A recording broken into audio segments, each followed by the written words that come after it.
शुभ प्रभात बच्चों, कैसे हो आप सब लोग। बेटा आज हम करेंगे आपकी उन्मेष हिंदी पाठ्य पुस्तक का लेसन नंबर 6 जिसका नाम है कन और मन। बेटा आज हम इस लेसन को रिवाइज़ करेंगे। तो ये जो कन और मन लेसन है ये दो भाइयों की कहानी है।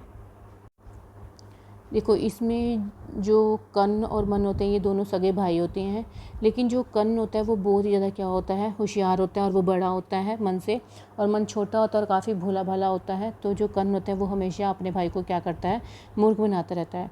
तो एक बार जो कन होता है वो अपने भाई को बोलता है कि हमारे यहाँ पर पूर्वजों द्वारा दी गई काफ़ी चीज़ें मतलब पड़ी हुई हैं, तो हम उसका बंटवारा कर लेते हैं। तो जो मन होता है वो धीरे से बोलता है अपने भाई को, भैया आप जैसा कह रहे हो ठीक है, वैसे भी जो चीज़ें पड़ी हुई हैं ऐसे पड़ी रहेंगी तो वो ख़राब हो जाएंगी, तो इससे अच्छा तो हम बंटवारा ही कर लेते हैं। तो कन काफ़ी चालाक होता है, वो क्या करता है, वो मन से कहता है कि हमारे पास एक रजाई पड़ी हुई है, ऐसा करो सर्दी की रातों में तो मैं ओढ़ लूँगा और दिन में तुम ओढ़ लेना। और मन भोला होता है, वो कह देता है ठीक है भैया आपने जैसा कहा हम कर लेते हैं। तो क्या होता है कि उस दिन से जो मन होता है वो रजाई दिन में ओढ़ कर सोने की कोशिश करता है, लेकिन उसको गर्मी लगती है तो वो उसको उतार कर एक साइड रख देता है।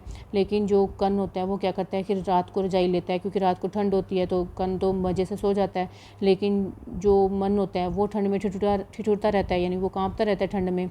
तो कुछ दिन और बीतने के बाद फिर कन कहता है कि हमारे पास बगीचे में फलदार पेड़ पौधे हैं, तो ऐसा करो उसके जो निचला हिस्सा है उसकी जिम्मेवारी तुम्हारी है और उसका जो ऊपरी हिस्सा है वो उसकी जिम्मेवारी मेरी है। अब मन भोला होता है, वो कहता है ठीक है भैया आपने जैसा कहा हम कर लेते हैं।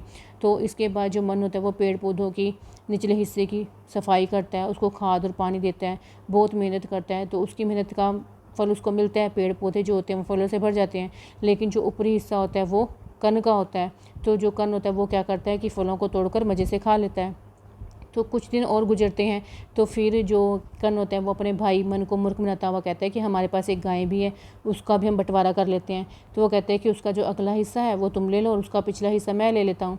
तो मन उत्तर फिर से बोलता है कि भैया आप जैसा कहोगे हम वैसा ही कर लेता हूँ। कहता है कि मैंने आपकी बात को कभी मना किया है जो मैं आज करूँगा।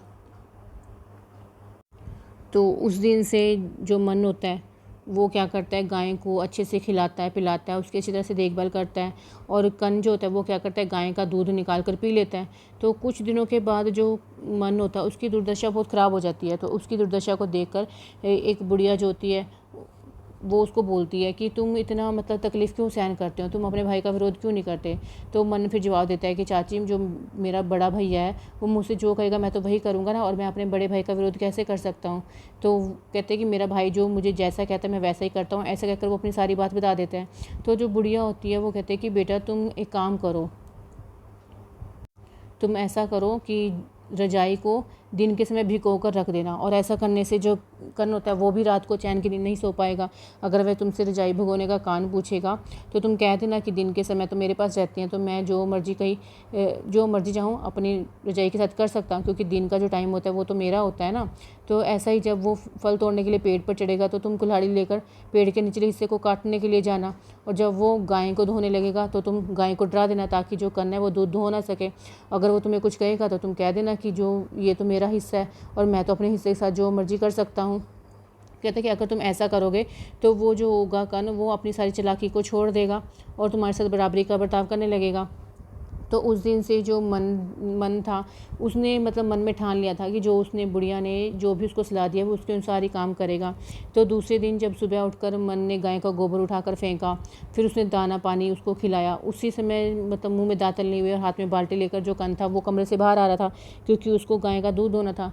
तो जैसे ही कन गाय का दूध होने लगा तो जो मन था उसने गाय को डराना शुरू कर दिया। तो जब गाय को उसने डराया तो गाय घबरा गई और वो पीछे हट गई, और उसकी टांगों में जो बाल्टी लगी थी वो भी गिर गई। तो जब कन एकदम से कन भी घबरा गया कि अचानक गाय को क्या हो गया। तो जब उसने सिर उठाकर देखा कि मन क्या कर रहा है, मन गाय को डरा रहा है, तो फिर उसने मन को बोला कि तुम ये क्या कर रहे हो, तुम देख नहीं रहे कि मैं दूध दो रहा हूँ, और मुझे तो सुबह दूध पिए बगैर तो मैं नाश्ता भी नहीं कर सकता। तो कन ने कहा, तो जब कन मन को ये सब पूछ रहा था तो फिर कन जो मन था वो फिर से मतलब शांत स्वर में बोलता है कि गाय का अगला हिस्सा तो मेरा है, मैं चाहे जो मर्जी कर सकता हूँ, इसे तुम्हें क्या लेना देना।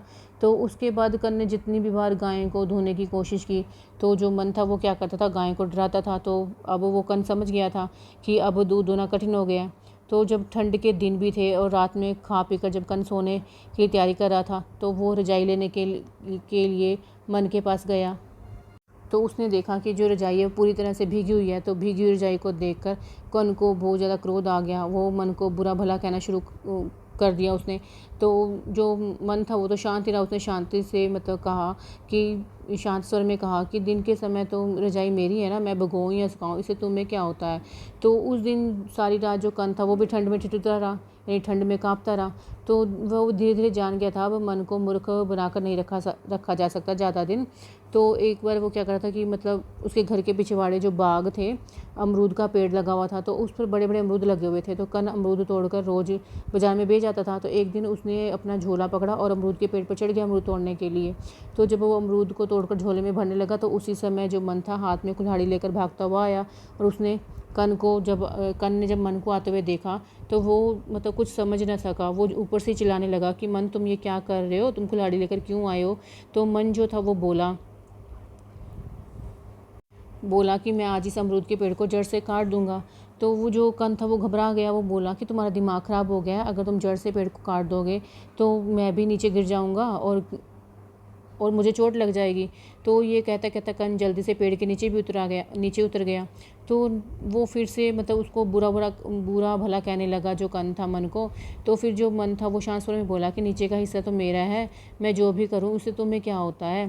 तो यह कहकर मन ने धीरे से जो कुल्हाड़ी थी उस पर पेड़ के ऊपर मारी। तो कन ने आगे बढ़कर मन का हाथ पकड़ लिया। उसने कहा कि मेरे भाई मुझे माफ़ कर दो, मैं आगे से ऐसा अनर्थ कभी नहीं करूँगा, कहकर रोने लगा। तो जो कन था उसको अपनी गलती का एहसास हो गया था और वो समझ गया था कि जो मन है वो अब ज़्यादा दिन तक मूर्ख नहीं बन सकता। तो उसको अपनी गलती का भी एहसास हो जाता है, वो उससे माफ़ी भी मांगता है। तो अब दोनों भाई जो थे वो दोनों मिलजुल कर रहने लगे थे और जो भी सारी वस्तुएं थी उसका मिलजुल कर इस्तेमाल करना शुरू कर दिया था। तो जो कन था उसने मन को गले भी लगाया और जो मन था उसने बुढ़िया को मन ही मन धन्यवाद भी दिया, क्योंकि बुढ़िया की सलाह के अनुसार काम करने की वजह से ही जो कन था वो सुधर गया था। यानी वो अपने बड़े भाई को एक तरह से गलत रास्ते से सही रास्ते पर ले आया था। तो इस वजह से वो बुढ़िया को मन ही मन क्या करता है, धन्यवाद भी करता है। तो बेटा ये हमारा जो लेसन था यहाँ पे ख़त्म हो गया है। तो अब आपने इस लेसन को अच्छे से पढ़ना भी है और रिवाइज़ भी करना है बेटा। ओके बेटा।